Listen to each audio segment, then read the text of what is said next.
ناس كتير لو سألتهم عن إيه مصدر السعادة غالبا هيقولوا لك الفلوس والشهرة، ودي حاجة ممكن نتفق عليها.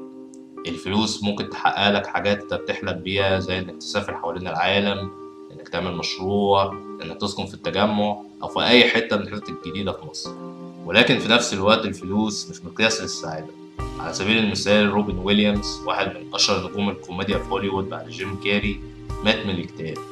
العالمي عمر الشريف في اشهر حواراته قال انه كان بياخد ملايين عشان كلمتين بيقولهم قدام الكاميرا وخلاص، حتى وصف نفسه بانه رقاص قدام الكاميرا. كتير من نجوم الزمن الجميل زي اسماعيل ياسين وحسن فايق وعبد الفتاح القصري ماتوا من الاكتئاب. ميكالي كالكن بطل هوم ألون بقى مدمن لما كبر. ومؤخرا هيثم احمد زكي، لا الفلوس ولا الشهرة عوضته عن احساس الوحدة اللي كان حاسس بيها طول حياته. انت ملاحظ حاجة؟